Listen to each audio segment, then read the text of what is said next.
de una vez por todas. Ok, Bueno, está. ¿cómo va a ser hoy el día? Vamos a empezar con la técnica de riego por melgas. Vamos a hacer la presentación, los aspectos que tienen que ver. Vamos a ver cuál es el procedimiento para diseñarlas, para a partir de datos topográficos, de infiltración, de caudales, etcétera, poder diseñar la geometría de una melga. Vamos a ver qué características, qué limitaciones tiene, qué fuente de abastecimiento tiene, y después vamos a ver un práctico que lo vamos a terminar explicando como para, nosotros se lo vamos a enviar lo va a colgar Geraldine del Campus para trabajarlo. Estos prácticos son este, amigables, son sencillos y siguen la lógica de lo que estamos hablando acá. Bueno, recordemos lo que hablábamos la semana pasada, que las melgas y los surcos son métodos de riego superficial. ¿Qué significa que es un riego superficial? El agua, aparte de moverse por el efecto de la gravedad, y en este caso concreto, cubre mediante una lámina de agua que, a diferencia de los surcos, en vez de estar limitada por lo que nosotros mencionamos como entresurco, acá está limitada por bordos, por taipas. O sea que el agua se desplaza entre dos bordes que pueden tener cerca de 1 metro de ancho y pueden llegar a tener de 20 a 30 centímetros de alto, y las melgas propiamente dichas, en algunos casos pueden llegar a tener 30 metros de ancho, en el caso de las rectangulares, pero estamos hablando en promedio de melgas de 20 metros. ¿Qué es lo que significa esto? Que el suelo o el agua cubre el suelo cercano al 95%, debido a que en el único lugar que no cubre el suelo, el agua es entre los bordos o lo que en el arroz se llama las taipas. En este caso concreto, lo que diferencia este riego superficial por melgas del riego por surcos es que el agua está desplazándose en contacto con el cultivo. O sea que el agua tiene dos cosas que la diferencia desde el punto de vista con una melga, con un surco. El primer aspecto, que el cultivo está en contacto con el agua, y el segundo, desde el punto de vista de transferencia desde la superficie hacia la zona radical o radicular, hay una componente fundamentalmente vertical, porque la lateral o la bidimensional es despreciable frente a la vertical. O sea que en los surcos tendríamos una infiltración lateral y vertical, y acá en las melgas exclusivamente vertical. Bueno, es el más antiguo y es el que mayor superficie ocupa en el mundo. Fundamentalmente destinado a cereales, y en el caso particular el arroz. En la provincia de Entre Ríos, Corrientes y Santa Fe representan el mayor porcentaje de tierras irrigadas, y en todos los casos está asociado al arroz. En Entre Ríos las fuentes de abastecimiento son tres: agua subterránea en el centro de la provincia, en el norte a partir de represas de almacenamiento, y a lo largo del río Paraná mediante tomas desde el curso principal, bombeo y canales que lo transfieren hacia el interior, que son uno o dos bombeos para poder llegar a las cotas más altas. Entonces, ¿qué es lo que estamos hablando? A diferencia de los riegos por surco, donde nosotros teníamos una sección o un canal muy estrecho, en las melgas, como yo le dije recién, los anchos son muy importantes, con lo cual se requiere o es necesario disponer de caudales muy importantes. De hecho, en el caso de los riegos de arroz en Entre Ríos, Corrientes, Chaco y Santa Fe, hay que disponer de caudales muy importantes para poder regar en melgas, debido al ancho y el desplazamiento que tiene que hacerse el agua o mantenerse en superficie para poder completar desde bordo a bordo, desde taipa a taipa, el agua, para evitar que circule el agua por una parte y no llegue a circular en el otro extremo. O sea, el agua tiene que circular de bordo a bordo para garantizar un riego, dado que la componente de la infiltración es solamente vertical. No habría posibilidad de transferencia de una zona que tiene agua a una zona que no tiene agua, porque la componente es vertical. Eficiencia. Estos métodos superficiales, como hablamos la semana pasada, son métodos de eficiencia media a baja. O sea que todos los métodos de riego superficiales se fueron desarrollando en zonas donde el recurso hídrico, ya sea superficial fundamentalmente y subterráneo, en el caso de Entre Ríos, están disponibles sin limitación. Los otros métodos, como se hablar más adelante de riegos por aspersión o riego localizado, comenzaron a desarrollarse por dos razones: o el agua no estaba disponible en superficie, o la que estaba disponible era insuficiente para regar toda la superficie que se planteaba, y era la mejor opción para aumentar la eficiencia y la conversión de agua en producción. Otro aspecto que hay que señalar, de la misma manera que en los surcos, el tema de la capacitación o la mano de obra destinada al manejo del riego, tanto en melgas como en surco. En melgas, como nosotros planteamos, y ustedes van a tener que diseñar melgas anchas, que pueden ser del orden de 10, 15 o hasta 30 metros, el regante ingresará el agua por una de los, por la cabecera, y la irá desplazando, y podrá tener una capacidad de riego muy importante. En Entre Ríos, en las zonas arroceras, donde se dispone de grandes caudales, puede estar del orden de 80 a 100 hectáreas en la zona de perforaciones. Pero en donde tenemos mayores caudales, por ejemplo, en la zona de represa o en las tomas de agua a partir del río Paraná, la superficie bajo riego que puede manejar un taipero o regante aumenta. Para que ustedes tengan una idea, ya lo vieron cuando hablamos de uso consultivo, pero imaginémonos que regar arroz implica disponer 4 a 5 metros cúbicos hora.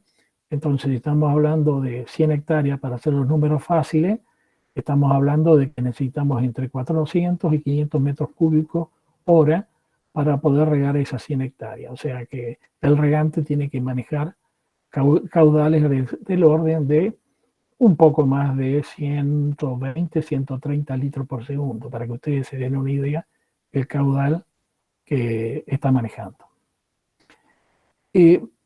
La inversión. ¿Cómo funciona el tema de el desarrollo de un sistema de riego por melgas?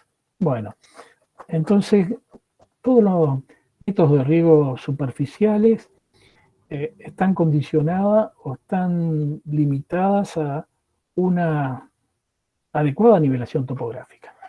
O sea que el relevamiento topográfico es una variable clave, dado que los parámetros geométricos que caracterizan un sistema de riego superficial por melgas dependen no solamente de la pendiente longitudinal y transversal, y estas definen dos de los parámetros que son los más importantes: el largo que va a tener una melga y el ancho que va a tener una melga. Y en función de esos dos parámetros podremos determinar los elementos que caracterizan la ecuación fundamental de riego por melgas. Entonces, la topografía es la variable clave y es lo previo que hay que hacer para poder... ¿Qué pasó? Bueno, esto es muy lento. Entonces nosotros tenemos que tener en cuenta que vamos a tener dos pendientes para analizar, la transversal y la longitudinal. La transversal tiene un objetivo, lograr que en ambos extremos de la melga, entre ambos bordos, como máximo haya una diferencia de nivel de 2,5 centímetros. ¿Cuál es el objetivo de 2,5 centímetros y que haya esa diferencia de nivel entre ambos bordos? Es que nosotros, habiendo esa diferencia de nivel de 2,5 centímetros, garantizamos que con una lámina de 5 centímetros va a haber agua que se va a estar desplazando tanto en el borde de la derecha como en el borde de la izquierda. Si tenemos una pendiente transversal muy importante y no respetamos esa diferencia de nivel entre ambos extremos, el agua va a avanzar por el lado de la cota más baja y va a estar moviéndose, desplazándose e incorporando agua como infiltración vertical solamente del lado o del borde que tengamos una cota topográfica más baja. Bueno, entonces esa es la variable importante, hay que medir pendiente transversal. Y hay que medir también la pendiente longitudinal. Entonces ahora vamos a ver que tenemos dos posibilidades. Pendientes cero, sin desagüe al pie. ¿Qué significa eso? Que una melga de pendiente cero la vamos a considerar como una bañadera que lo único que vamos a hacer es recuperar el agua que se está infiltrando. Una mesa de billar totalmente horizontal que le vamos a estar incorporando agua en un punto y el agua que tenemos que incorporar en un punto tiene que ser equivalente al que se infiltre y a la que se evapotranspire. Entonces, realizar, llevar adelante o desarrollar melgas con pendiente cero, vamos a ver, implican movimientos de suelo muy importantes y donde existen algunas consideraciones edáficas que puede ser que parte del suelo que tenga aptitud agronómica lo desplacemos hacia otra parte y donde lo decapitemos el perfil tengamos problemas de rendimiento. Otra opción, pendientes del 0,1 al 0,5%, sin desagüe o con desagüe al pie sería la otra opción. Aquí, al haber un desagüe al pie, hay lo que nosotros ya vamos a ver con más detalle, un tiempo que se llama recesión. El tiempo de recesión es lo que nos va a suceder cuando cortemos en la cabecera de la melga el riego y el agua se va a ir desplazando lentamente y parte se va a ir infiltrando y parte va a ir avanzando. Entonces esa agua va a ser mejorar la eficiencia de los sistemas de riego por melga, que es lo que ya hablamos la semana pasada, no ocurre en los surcos. Y cuando la pendiente aumenta, la velocidad del agua, tanto en los distintos, caudal máximo no erosivo, el caudal de riego aumenta, y el efecto de lo que nosotros terminamos de hablar, recesión, disminuye, con lo cual a mayor pendiente o pendiente más fuerte, la eficiencia disminuye porque no podemos tener en cuenta este tiempo de recesión que favorece el proceso o la eficiencia. Fíjense que nosotros tenemos en el gráfico aquí dos posibilidades de desplazamiento. Fíjense, bueno, la imagen no es buena. Fíjense que este es el punto donde ingresa el agua, el punto donde ingresa, el agua ingresa y va desplazando hacia ambos bordos y se va desplazando con este formato. Lo mismo aquí. En cambio, con pendientes distintas, fíjense cómo el recorrido del agua ingresa en un punto y se desplaza y va pasando desde la melga superior a la siguiente, siguiendo un recorrido sinuoso para ir, fíjense, este agua que viene por aquí, viene por aquí. Los arroceros tienen dos alternativas de hacer riego. Y ya vamos a ver más adelante una imagen Google, una alternativa que usan ella es el desbordamiento controlado de la primer bordo taipa y el agua va avanzando verticalmente, o lo que ellos denominan crucero, que sería como un canal ubicado en la parte principal y manejando el desborde lateralmente. Entonces yo riego esta y otra melga, sigo a la siguiente, riego y riego. O sea, una alternativa es que el agua vaya desbordando desde la primera a la última y lo único que hace el taipero es regular en cabecera y ver no tener pérdida en el pie. Y la otra alternativa es más laboriosa porque el taipero tiene que ir manejando los caudales para que se desplacen tanto a la derecha como a la izquierda desde un canal principal. Sigamos avanzando. Fíjense entonces cómo pueden ser las melgas, ¿no es cierto? Un perfil tradicional de una melga tiene esta forma, son muy anchas, tiene un bordo que separa una melga de otra, otro bordo, etc. Y tenemos una superficie con una lámina determinada y un ancho de fondo, que esta lámina es la que se va desplazando y después vamos a ver cómo se produce el efecto de avance siguiendo la ecuación de Manning.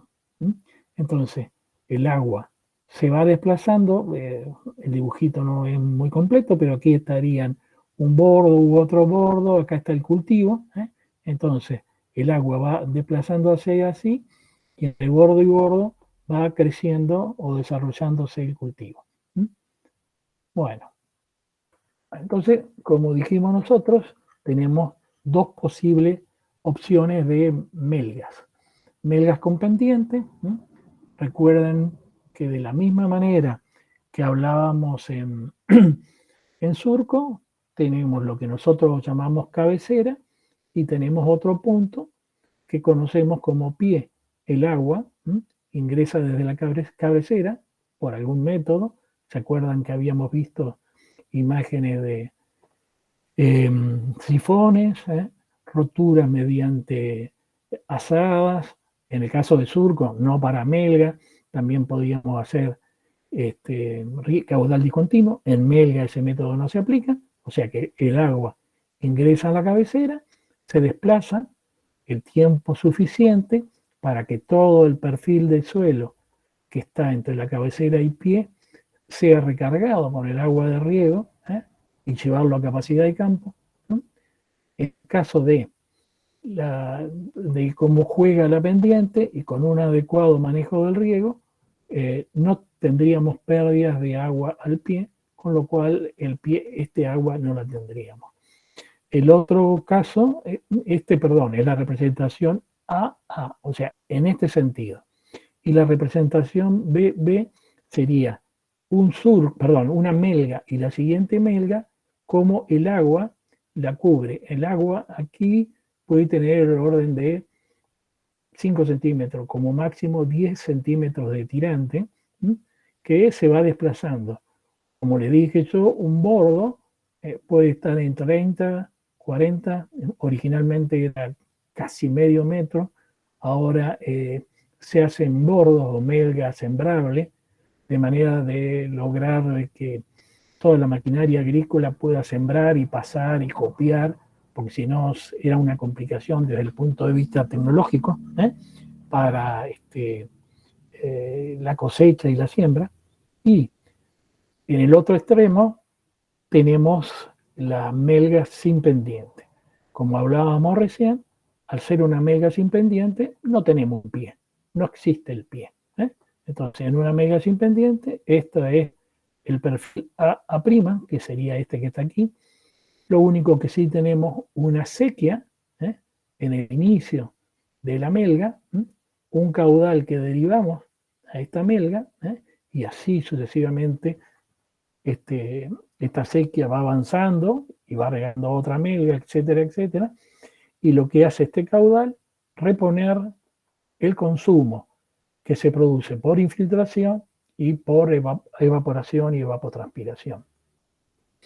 Entonces, de la misma manera que tenemos una lámina de agua en melgas con pendiente, tenemos una lámina de agua en melgas sin pendiente. Pero a diferencia de este tirante de agua, de esta agua que está aquí, que se está desplazando desde el punto más alto al punto más bajo, en las melgas sin pendiente, esta agua que ingresa lateralmente está estática. ¿Qué quiere decir? Que la única componente es evaporación vertical, infiltración vertical. O sea que ingresamos lateralmente y las únicas dos opciones que tiene el agua es evaporarse e infiltrarse. Aquí las opciones que tiene el agua es escurrir, infiltrar, evaporar, perderse en el pie. Dinámica, estática. Estas son las dos diferencias que tenemos nosotros cuando hablamos de los sistemas de riego por melga. Bueno, también nosotros tenemos, como habíamos hablado, el riego por inundación. El riego por inundación serían los casos tradicionales nuestros, arroceras, en donde las melgas o los bordos copian lo que nosotros vamos a llamar curvas de nivel. Son curvas de nivel que van estas son cotas arbitrarias. El primer punto tiene un nivel de 10 metros, por ejemplo, el segundo de 9, el tercero de 8 y así sucesivamente. Y el agua tiene un desplazamiento obvio por efecto de la gravedad desde los puntos más altos a los puntos más bajos. Tenemos una pendiente principal y una pendiente secundaria, y el agua puede tener dos formas de ingresar: en cabecera, siempre ingresa por cabecera, y tiene la opción de ingresar lateralmente a través de lo que nosotros, o en la jerga arrocera se llama como crucero, que es ingresar por un canal como este que está aquí, y que deriva agua hacia ambas melgas, hacia las melgas a la derecha y a la izquierda, mientras el agua va avanzando.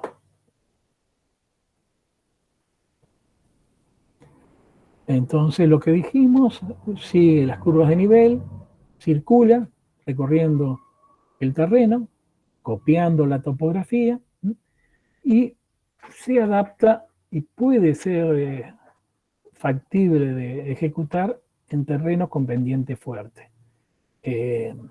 Hasta un 10%. Una pendiente del 10% es una pendiente muy fuerte. Pero como nosotros estamos construyendo esos bordos, esas taipas, es como que estamos limitando la componente en el sentido de la mayor pendiente, con lo cual las velocidades son muy reducidas. En China, por ejemplo, en Japón, en algunas partes las pendientes llegan a ser del 10%, y se trabaja en la ladera de las montañas con un gran movimiento de suelo, pero son superficies muy pequeñas. Ustedes piensen que los productores arroceros chinos están en el orden de 3, 4, 5 hectáreas cada uno a nivel familiar. ¿Qué hay que tener en cuenta? De la misma manera que nosotros tenemos en cuenta el relieve, tenemos que tener en cuenta las características del suelo. Y una de las características del suelo que tiene que tener, dado que el agua está en movimiento, tiene que tener una adecuada infiltración y que, como tiene pendiente tan alta, ¿cuál problema puede tener? Erosión. Entonces tiene que tener la suficiente capacidad de no ser erosionable. Y bueno, ¿a cuáles cultivos se adapta? Bueno, es un término que ya no se utiliza más, el boleo, pero sería cultivos de alta densidad como los cereales y la forrajera. En el caso concreto del arroz es el que más cultivo se está aplicando. Obvio, volvemos a decir lo mismo, como toda melga, requiere caudales muy importantes. Para que ustedes se den una idea, los caudales en Entre Ríos pueden llegar a ser en las represas del orden de 1.500 a 2.000 metros cúbicos hora. Cuando nos acercamos al toma del río Paraná, puede superar los 3.000, 3.500, y cuando nos vamos a zonas de perforaciones, oscila entre 300 y 500 y algo metros cúbicos, que es el que mayor caudal hemos medido. Para que ustedes tengan una magnitud de lo que significa el agua que toman del río para riego, en algunos productores en la zona de San Javier o en la zona de La Paz, el caudal que están extrayendo es equivalente o superior al destinado para agua potable aquí en Santa Fe, y es mayor, yo vivo en Santa Fe, y es el mayor que se destina para agua potable en la ciudad de Paraná. O sea que desde el punto de vista de los caudales es un método de riego muy exigente porque está asociado a grande superficie, está asociado a condiciones de baja eficiencia, y entonces los caudales son claves que estén disponibles. Entonces, para hacer un resumen de lo que hemos dicho hasta ahora. En un primer momento, tenemos que disponer de agua abundante y de bajo costo. Por ejemplo, ríos, represas, en zonas de perforaciones, como se hizo en Entre Ríos, porque eran acuíferos muy productivos, y en su momento el gasoil, los combustibles líquidos eran muy baratos. Cuando hablamos de mano de obra poco calificada, no es lo mismo, no es descalificar a la gente, no es lo mismo un riego tecnificado como puede ser un riego localizado donde uno maneja equipos de fertirrigación, tensiómetro, manómetro, caudalímetros, que aquí estos métodos son, a pesar que tengan sus complicaciones, son más sencillos. Los métodos de riego por aspersión, las máquinas de riego por aspersión, al ser mecanizadas, en realidad tienen un grado mayor de requerimiento, pero ya de aspectos vinculados a la electrónica, al control de hidráulico de equipamiento. Aquí podemos decir que una persona con una SADA y con concepto de cómo manejar el agua hidráulico puede poner en funcionamiento 80 a 100 hectáreas. Bueno, ¿por qué decimos que tiene que estar asociado o puede estar asociado a cultivos de escaso valor económico? ¿Qué hablamos con cultivos de escaso valor económico? Como nosotros, la inversión es menor que, por ejemplo, en un riego localizado o un método de aspersión, por ejemplo, con pivot central, con enrolladores, que ahora van a ver más tarde con Oscar. Esos equipos son muy caros y entonces tienen que justificarse con una alta rentabilidad. Aquí, y entonces la rentabilidad está asociada al precio del producto, y aquí, como los costos de la instalación de un sistema de riego por Melgas solamente es importante, y vamos a ver todo lo que tiene que ver con el movimiento del suelo, la primera campaña. Después el movimiento o los costos adicionales empiezan a no ser tan importantes. Entonces, la nivelación, que es la variable más importante que siempre decimos en todos los métodos superficiales, es lo que comienza a, a ser clave.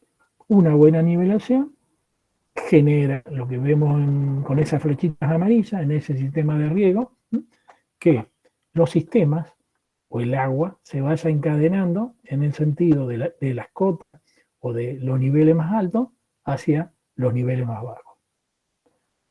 Bueno, vamos a entrar en la hidráulica o en la ingeniería de los sistemas de riego mediante melgas. Ya hablamos de algunos de los elementos en surcos, pero vamos a volver a recordarlos. Nosotros en surcos teníamos dos términos. Un término que tenía que ver con la forma que aplicábamos el agua y otro término que tenía que ver cómo lo almacenábamos al agua en el perfil del suelo. Recuerden ustedes lo que ya Oscar y nosotros lo hemos dicho varias veces, que el riego es un método o una tecnología por la cual se aplica el agua en una forma discontinua para abastecer, para suplementar, para responder a un requerimiento continuo del cultivo. Bueno, el requerimiento continuo del cultivo está expresado por una variable que ustedes ya lo aprendieron a conocer, que es la lámina neta, que es la que puede ser almacenada en el suelo, entre los límites de agua útil o agua útil y capacidad de campo, o sea, por encima o por sobre el umbral de riego, pero como los métodos de riego no son 100% eficientes, esta es la lámina neta, la dividimos por la eficiencia y nos aparece el concepto de la lámina bruta. Eso sería el agua que tenemos que aplicar multiplicada por una superficie determinada, nos va a dar el volumen. Esto es el volumen que tenemos que aplicar y esta es la forma que la vamos a aplicar. Ustedes como ingenieros le van a decir a regante cómo lo va a tener que aplicar. Entonces, si solamente lo aplicáramos como caudal de riego por tiempo de riego, el riego sería ineficiente. Entonces, la tecnología de todos los métodos de riego superficiales se basan en aplicar lo que nosotros llamamos, esta la letrita me quedó chiquita, como caudal máximo no erosivo durante un tiempo de mojado. Este tiempo de mojado es lo que hace que el riego sea eficiente. Cuanto menor sea el tiempo de mojado, este término que representa las pérdidas del sistema, este término está asociado con la eficiencia. Si este término no existiera, la eficiencia del sistema sería 100, y aparece un caudal de riego, que es lo que efectivamente queremos regar, multiplicado por un tiempo de riego. Pero acuérdense que cuando estamos regando y en un momento determinado cortamos el riego, ahora vamos a ver después un gráfico, el agua se sigue moviendo a lo largo del surco y aparece este concepto que se llama tiempo de recesión. ¿Se acuerdan que al principio de la clase, o les dije, que el tiempo de recesión era una variable, un tiempo concretamente, que hacía que el riego por melgas fuera más eficiente porque durante el tiempo de recesión seguíamos ingresando agua y compensando estas pérdidas del caudal máximo no erosivo por el tiempo de mojado. Entonces tenemos la superficie, la eficiencia y esto. Esta es la operación del sistema de riego, en donde ustedes, mediante ensayo, utilizando las fórmulas, van a poder determinar el caudal máximo no erosivo el tiempo de mojado habitualmente, vamos a ver, de la misma manera que vemos en surco, se dice que el tiempo de mojado para que la eficiencia sea adecuada se calcula como el tiempo de riego dividido 4, tiempo de mojado es igual a tiempo de riego dividido 4, y aparece este concepto, tiempo de recesión, que en la bibliografía estándar y en los valores que se adoptan es igual al tiempo de riego dividido 20. Este tiempo de riego dividido 20 es el que hace que nuestro riego sea eficiente. Caudal máximo no erosivo es un caudal que tiene que ser lo más alto, pero que no produzca erosión, para que el agua llegue lo más rápidamente posible al final de la melga, durante un tiempo igual al tiempo mojado, y este caudal, que lo llamamos caudal reducido o caudal de riego, es el caudal que efectivamente queremos utilizar para regar. Efectivamente queremos utilizar para regar. Bueno, el caudal de riego en una melga depende de la longitud de la melga, del ancho de la melga y de la infiltración promedio de la melga. O sea que yo tengo que garantizar para que el agua ingrese en el perfil del suelo, en el largo de la melga y en el ancho de la melga, multiplicado por la infiltración promedio, un caudal con esta característica. Entonces, como ustedes se darán cuenta, estamos hablando de infiltración promedio, es una infiltración importante, estamos hablando de un ancho de 20-30 metros, es un ancho importante, y ahora vamos a ver que los largos de la melga pueden llegar a ser 800 metros, con lo cual este caudal de riego sí también tiene que ser muy importante. Este es un mal dibujo que yo hice a mano alzada, y perdonen cómo lo hice, pero lo pinté de colores. Esta es la cabecera, este es el pie. Esto debería haber sido vertical, esto debería haber sido vertical. Esto que está aquí pintado en rojo es el tiempo de mojado. Todo esto que está en rojo es el agua que perdí. Todo eso que está en rojo es el agua que perdí. Tiempo de mojado, que hay inicio máximo, y si está bien diseñado el sistema, en el pie debería ser 0. O sea que apenas llegó el agua con el caudal máximo no erosivo, yo cambio el caudal y empiezo a regar. Y empiezo a regar con el caudal de riego, caudal reducido, desde aquí hasta aquí. O sea que esto que está limitado por azul, qué dibujo feo, esto que está limitado por azul es lo que yo quiero regar. Y resulta que para que el método funcione, tengo que en un momento determinado aplicar un caudal máximo erosivo durante un tiempo mojado. Este triángulo que estaría acá es lo que perdemos. Pero resulta que cuando yo corto el tiempo de riego, el agua sigue circulando. Si sigue circulando, entonces imagínense, si sigue circulando, en vez de aplicar tiempo de riego, esta curva se desplazaría acá y tendría un concepto que se llama tiempo de recesión. Entonces yo como ingeniero puedo decir, en vez de regar tiempo de mojado más tiempo de riego, lo corto un poquito antes, que sería el tiempo de recesión. Entonces, esto que está aquí, pintado en amarillo, esto es pérdida y esto es un beneficio. Fíjense que yo tenía que tener este rectángulo, que era el agua que yo quería regar, pero ahora voy a tener una figura media rara que va a ser como un trapecio, donde voy a tener todo esto que apliqué y todo esto que aplico y aquí.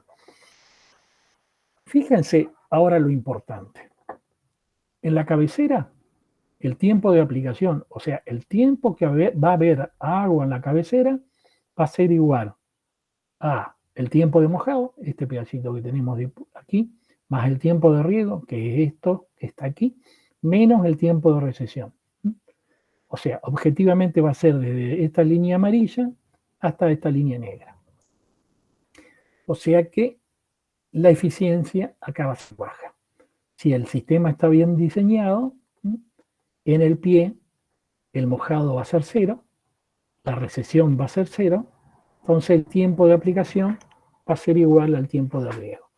O sea que en este punto En el pie, la eficiencia va a ser 100%. A medida que me voy desplazando hacia la cabecera, la eficiencia va disminuyendo. O sea que aquí voy a tener una componente de percolación profunda y aquí debería estar perfecto el agua entre lo que nosotros diríamos umbral de riego y recargamos hasta capacidad de campo. Bueno, lo que he dicho está explicado aquí a la derecha, ¿no? Y conceptualmente vuelvo a recordar, el dibujo está mal hecho, el tiempo de mojado es el tiempo de riego dividido 4, o sea que si ustedes se lo imaginan, esto debería seguir muchísimo más abajo, pero bueno, el tiempo de mojado es igual al tiempo de riego dividido 4.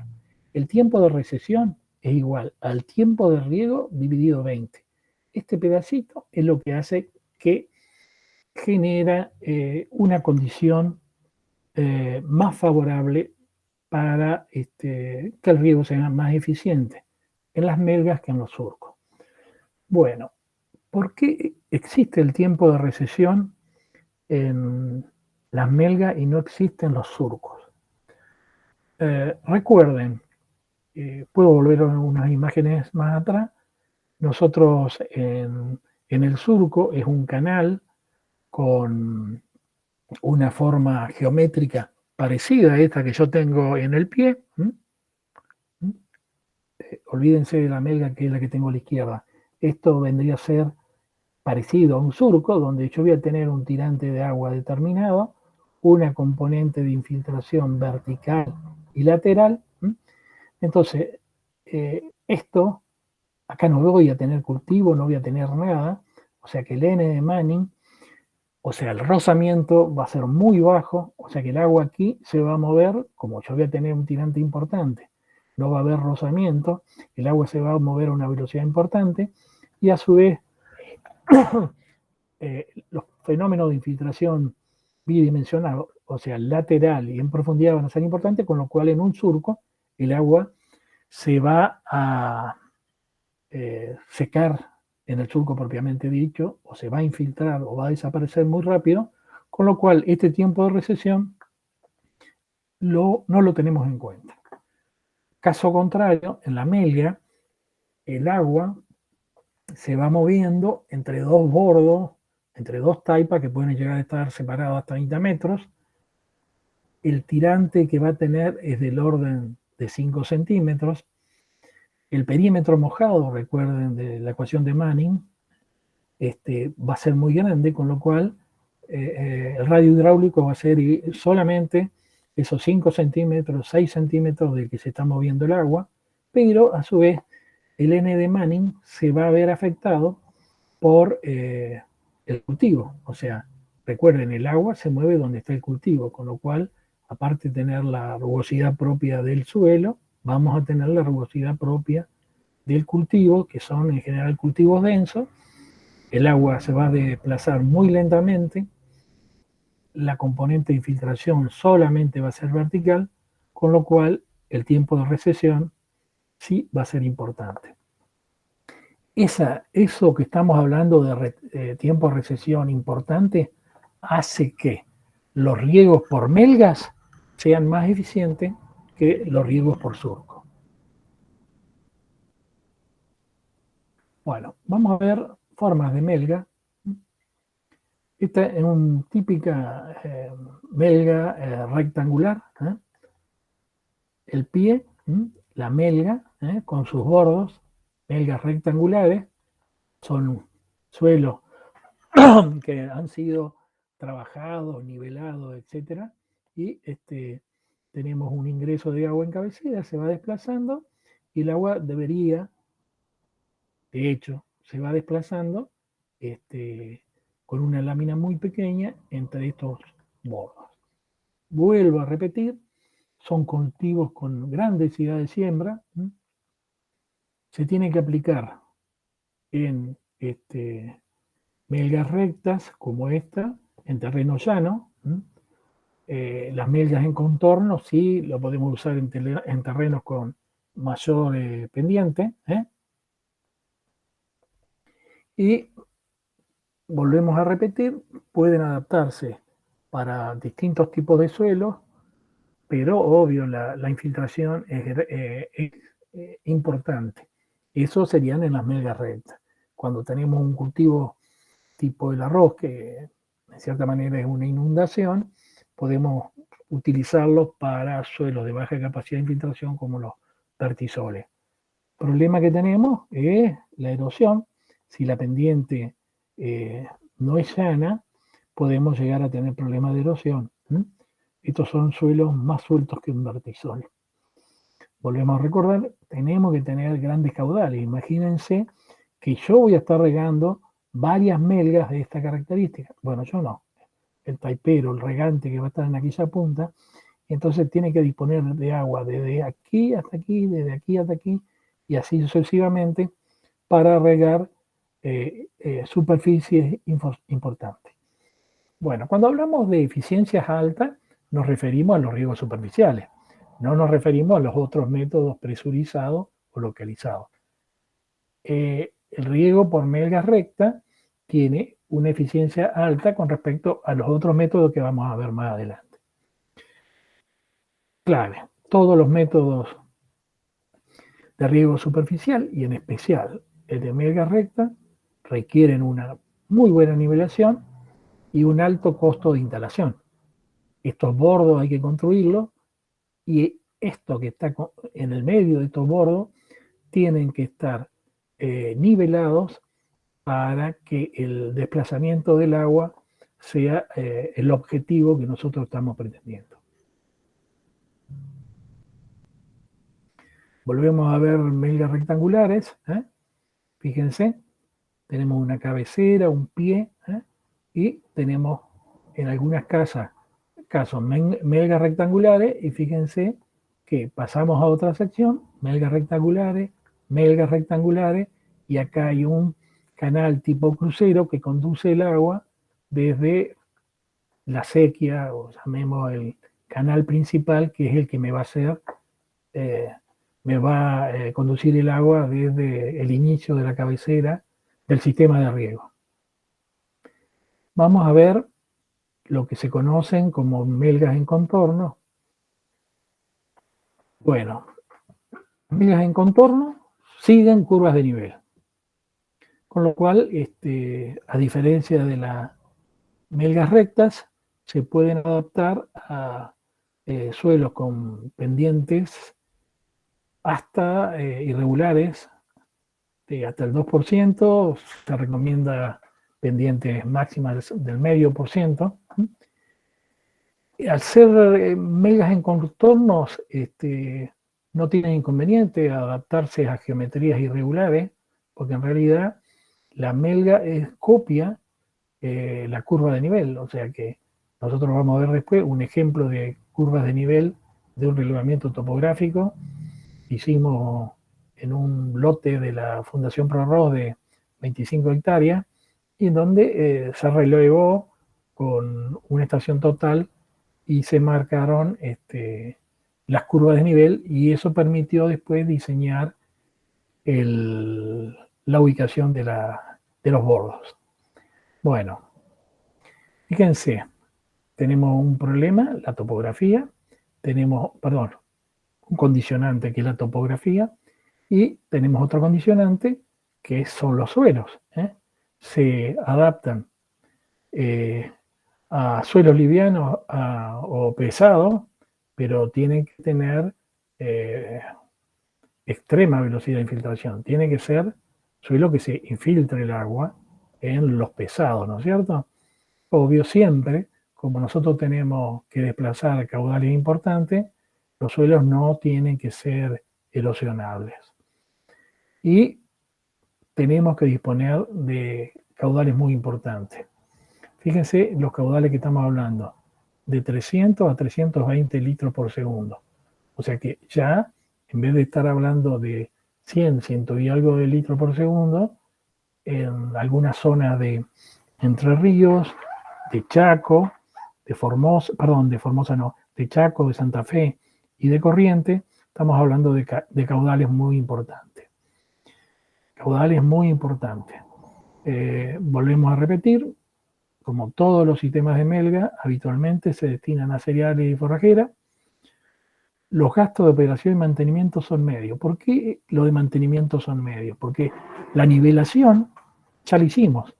O sea que en el caso de que la cosecha, la herramienta pase por encima de los bordos, hay que volver a recuperarlos, reconstruirlos. Pero la operación implica entregar agua y mano de obra. Entregar agua, un bombeo desde un río, desde una perforación de un arroyo, de una represa. Entonces, el costo operativo o es motores de presión o motores eléctricos. Bueno, aspecto clave es lo último, el último párrafo. En algunas zonas en donde la pendiente es muy baja, daría que los bordos estén separados grandes superficies, estén separados una gran distancia, dando lugar a que la sección de la melga, la superficie de la melga, sea muy importante, y por más que nosotros dispongamos de caudales significativos, sea complicado regarlo. Entonces, en vez de tener en cuenta ese aspecto de que tiene que haber una diferencia de 2,5 centímetros entre ambos bordos, a veces el productor, el regante, lo que hace es una melga intermedia que hace que no sea complicado hacer el riego para no tener que manejar caudales tan importantes. En algunas partes de Entre Ríos, en la zona que yo más conozco, en algunas partes de Santiago del Estero, debido a la topografía, en algunos casos daba melgas superiores a 1 hectárea, que hacía que los caudales que había que ingresar en la cabecera, daba melgas de 2, 3, 4 hectáreas, entonces no era conveniente hacer melgas de esa superficie y se dividían en melgas de menores dimensiones, aunque el método lo permitiera. Bueno, esta imagen es una imagen en Google que está buenísima, porque fíjense, justo el satélite o el relevamiento pasa en el momento que se está iniciando el riego. Tenemos nuestra arrocera, esta que está acá, tenemos otra arrocera, pero fíjense, esta es la que importa ver.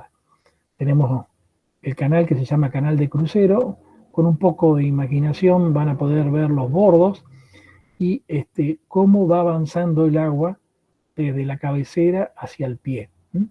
Entonces, esta geometría, fíjense que si ustedes miran en detalle, cuando los bordos están más cerca, las pendientes son más importantes, y fíjense, yo lo veo, no sé si lo ven ustedes, los bordos aquí se empiezan a separar, con lo cual quiere decir que las pendientes acá son menores.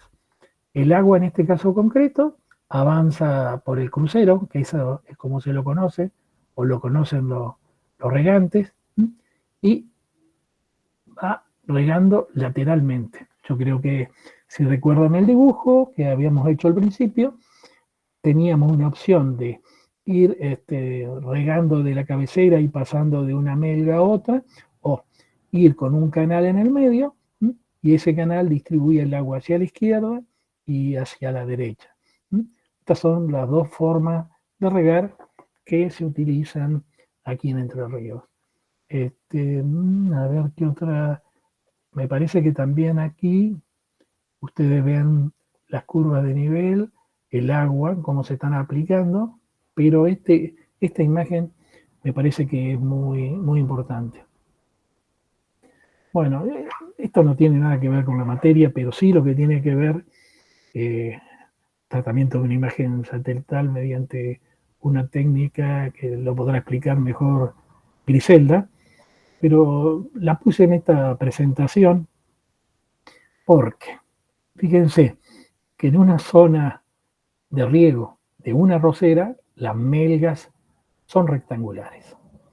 Aquí nos cambia la topografía y las melgas pasan a ser melgas en contorno.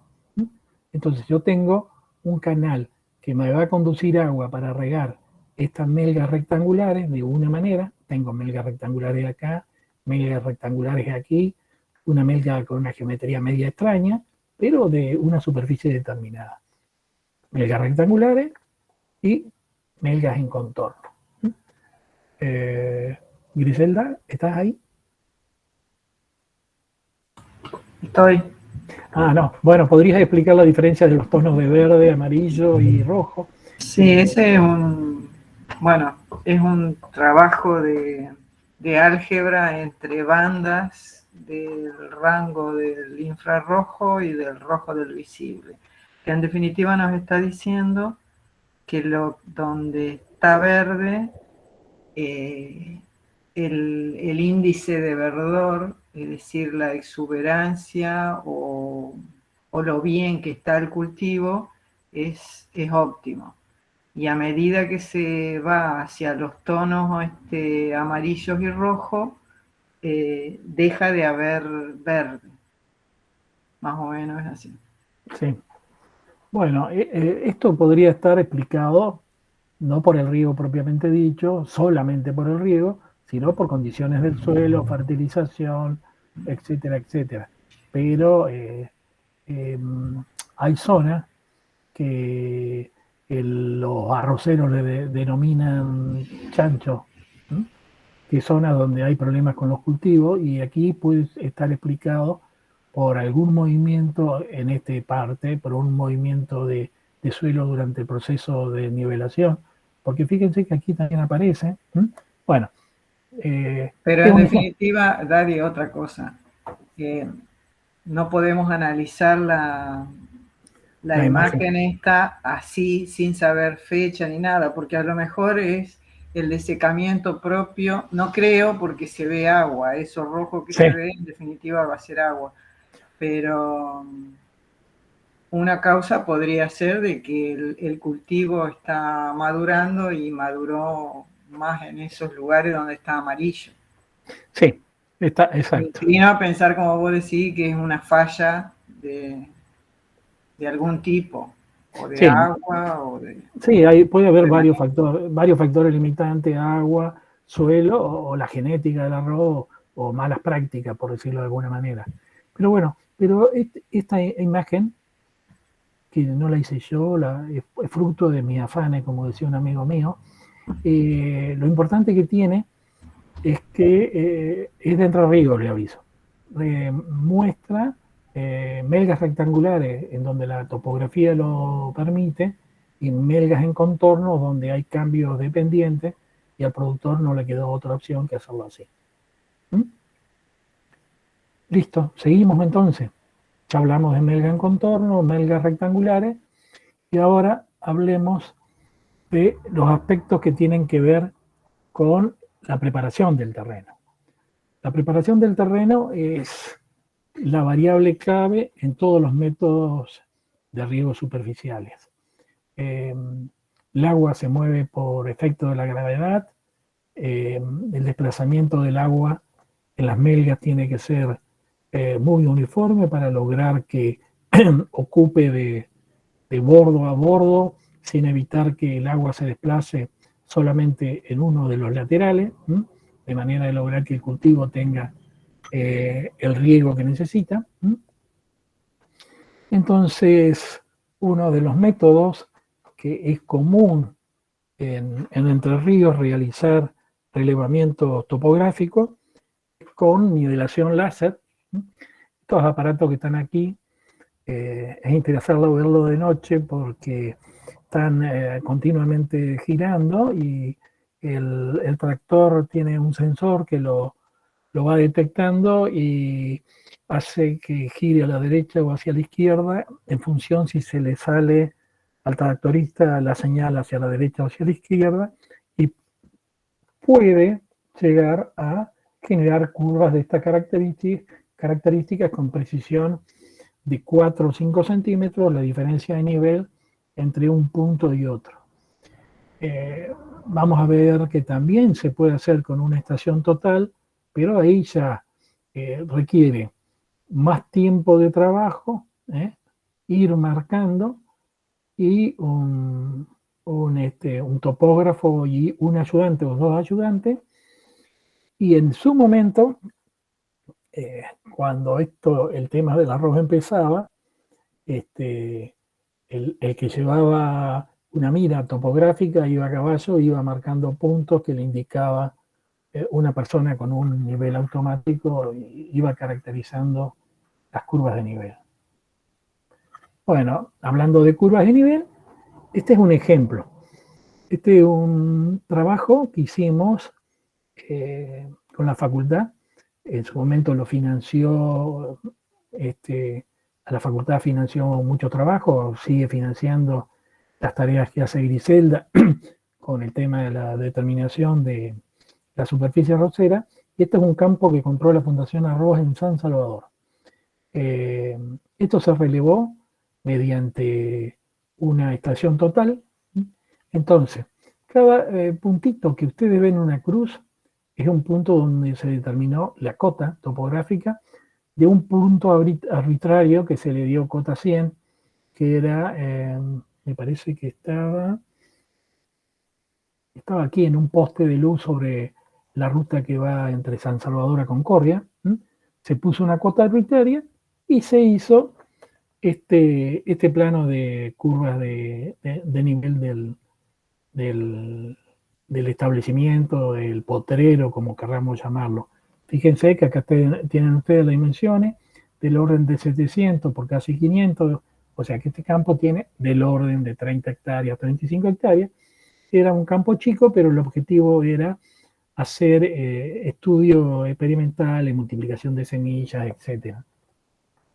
Y ver qué es lo que pasaba frente a distintas dosis de aplicación de fertilizantes y todos los estudios que hacía el INTA Uruguay y la facultad. Bueno, o sea, como ustedes se imaginan, las curvas de nivel de este método va a ser melgas en contorno, van a tener una geometría de estas características. En este caso, se terminaron construyendo las curvas de los bordos o las melgas en curva de nivel, y se construyó un crucero que era el que permitía regar lateralmente este campo. Bueno, nosotros en su momento hicimos una gira por Estados Unidos viendo zonas de riego de arroz. O sea que esta máquina que vemos acá no es argentina. Esto es una máquina que lo que hace es una nivelación. Máquinas que hacen nivelación y logran lograr nivelación a cero. O sea, ¿qué es lo que hace? Va trasladando material de una punta a otra. Y fíjense que aquí tienen el sistema para nivelación, ¿no es cierto? Este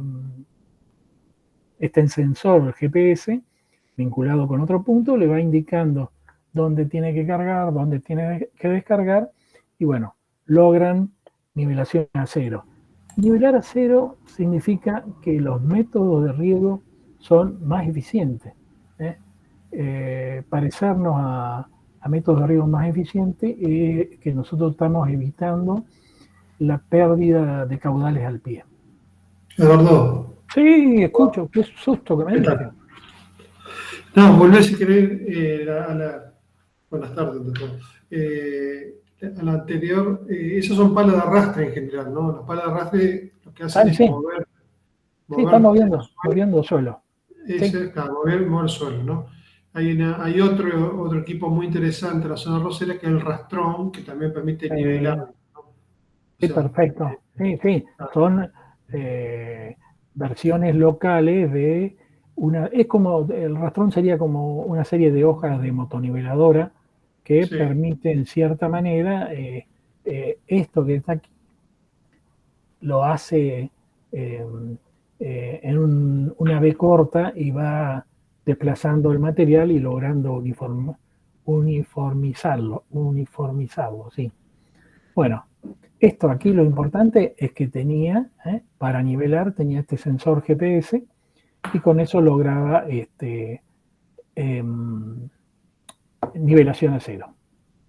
Bueno, en su momento en Entre Ríos todos los bordos eran altos y después empezaron a aparecer estos bordos sembrables, donde tanto la sembradora como la cosechadora, toda la maquinaria agrícola podía pasar por arriba, donde las melgas eran en curvas de nivel o en contorno, y evitaban los movimientos que implicaba copiar los bordos y hacer varias pasadas o condicionar las curvas de nivel a las características de la maquinaria agrícola.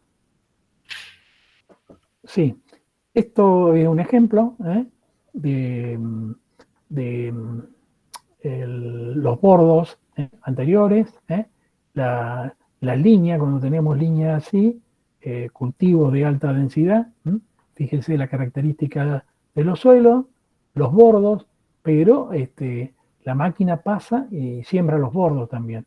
Es capaz de copiar el terreno. Bueno, ahora vamos a ver, tenemos dos opciones, en realidad podemos decir que tenemos tres opciones para abastecer de agua a las melgas. La opción más común es el agua subterránea en la provincia de Entre Ríos. No sé si estos datos han cambiado, pero debemos estar en el orden de 60.000 hectáreas. Esto tuvo su desarrollo, pero ahora la relación de costos, no sé si continúa siendo tan interesante. Motores eléctricos, Oscar, vos ya lo comentaste cuando hablabas de bombas, un cardan, para transmitir la potencia horizontal que tenía esto a una potencia vertical, o sea que acá hay un cabezal que cambia esta energía que está en formato horizontal a vertical. La bomba obviamente está en profundidad. Este es otro caso, también con cardan, pero en este caso concreto un motor explosión. Fíjense los caudales, cañería. Eso sería la variante de acuerdo al costo de la energía, ¿no? Sí. Tanto eléctrica como explosión, combustible líquido. Sí, hubo una época que la energía eléctrica estuvo subsidiada y todos los productores lograron pasarse a energía eléctrica, pero ahora están volviendo a combustible fósil.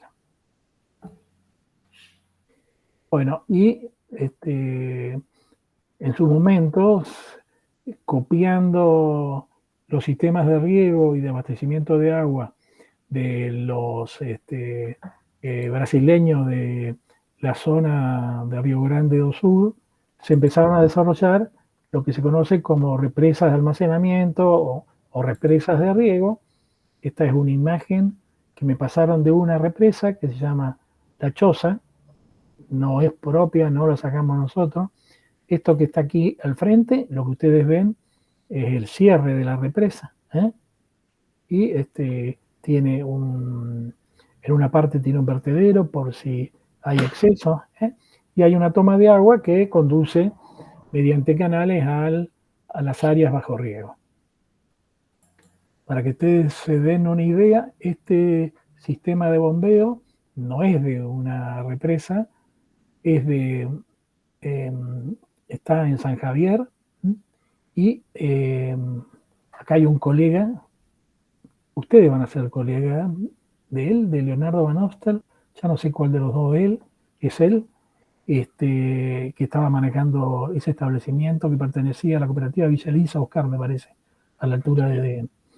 Bueno, fíjense, para regar melgas hay que tener mucho caudal. Fíjense que acá tenemos varios motores que no lo vemos, y en este caso, en vez de tener un cardan, como Claro le explicó, tenemos correa en B.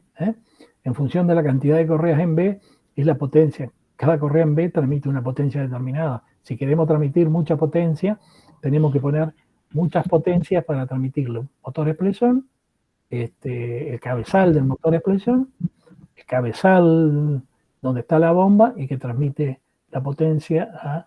Estas serían bombas centrífugas de bajo desnivel, pero de alto caudal. Bueno, esta es una foto como para que nos demos idea de lo que estamos hablando, de lo que significa. Bueno, vamos a hablar de la ingeniería de una melga. Entonces, esto estamos terminando, muchachos, y después vamos a descansar unos 15 minutos. El ancho de una melga, variable que caracteriza una melga, y el largo de una melga, hay formas de determinarlas, de calcularlas, de estimarlas. Entonces, el ancho de una melga, ya lo hemos dicho, va a depender de la cantidad de agua que nosotros queremos que tengamos en el bordo izquierdo y en el bordo derecho. Nosotros lo que tenemos que lograr que en ambos bordos circule agua, que avance un tirante de agua que moje toda la superficie de la melga. Y la única que puede evitar que pase eso es lo que se conoce como la pendiente transversal. Si la pendiente transversal es muy importante, los bordos o las taipas de una melga tienen que estar muy juntos. Entonces, esta fórmula es una fórmula aproximada que nos da una idea, no, es una fórmula precisa, nos da la máxima espaciado entre melgas que debería tener para garantizar que ambos lados del agua circule. Pero obvio, por ejemplo, en las melgas rectangulares, se debe ajustar o se debe tener en cuenta la maquinaria agrícola para evitar que no suceda un inconveniente o desperdicio de pasadas. Y finalmente, si nos da un ancho de melga muy grande, el caudal que disponemos para regar va a condicionar ese ancho. ¿Se acuerdan que lo habitual es que no haya melga de más de 4 hectáreas, 5 hectáreas, con los caudales que habitualmente tenemos en arroz, porque si no, no sería manejable.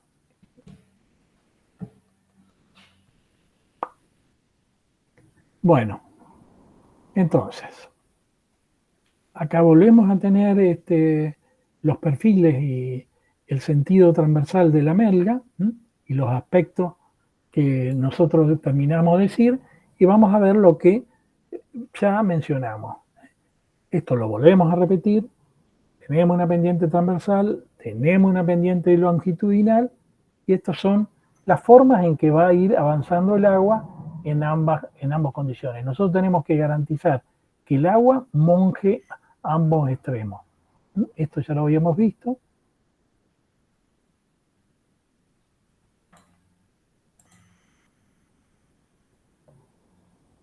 Bueno, y esta es la otra variable que nos interesa, la determinación de la longitud de una melga. O sea, espaciado de una melga depende de la pendiente transversal. Y la longitud de una melga va a depender del suelo, obviamente. Dependiendo de la capacidad de infiltración del suelo, es la longitud de la melga y de la dosis bruta. Fíjense, a medida que yo aplico dosis bruta más grande, la longitud de las melgas pueden ser mayores. ¿Esto qué es lo que me está diciendo? En general, todos los métodos de riego superficiales implican de que yo voy a aplicar láminas de riego importantes. Un método de riego superficial no es adecuado para aplicar 25 milímetros. Fíjense que aquí empieza a trabajar desde 50 milímetros y para los suelos francos ya estamos hablando de que tenemos que tener del orden de 100 milímetros, 150 milímetros para que las longitudes de las melgas sean interesantes. Y aquí aparece otro aspecto, suelos, lámina bruta, y aparece el caudal unitario.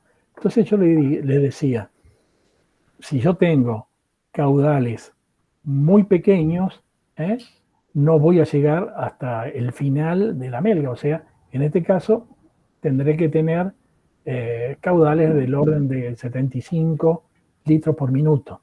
Pero en el otro extremo, cuando me voy a suelos arcillosos, capacidad de infiltración más baja, yo voy a tener que tener caudales por cada metro de ancho del orden de 45 litros, porque si no voy a tener un escurrimiento al pie muy importante. Entonces, en el práctico de hoy vamos a hablar en función de la dosis bruta y el tipo de suelo, cuál es la longitud recomendable para una melga. Y después habrá que corregirlo por las características del terreno. Bueno, vamos a analizar qué es lo que pasa desde el punto de vista de la eficiencia del riego superficial en surcos y melgas. Es el mismo esquema. Nosotros a distintas longitudes vamos a poder determinar un tiempo de aplicación que va a ser la suma del tiempo de mojado más el tiempo de riego menos el tiempo de recesión. Vamos a tener una lámina bruta aplicada, vamos a tener una lámina neta aplicada, perdón, una lámina neta objetiva, y la diferencia entre la lámina que nosotros queremos aplicar menos la lámina neta es el exceso de lámina, y esto es lo que me va a indicar el problema de la eficiencia. Bueno, paramos acá, nos tomamos 15 minutos y después vamos a hablar un rato del práctico y después seguimos con Oscar. ¿Estamos de acuerdo? Son Vamos las 4:30. 4:30, 5 menos cuarto encontramos. Bien. 5 más. Bueno, yo me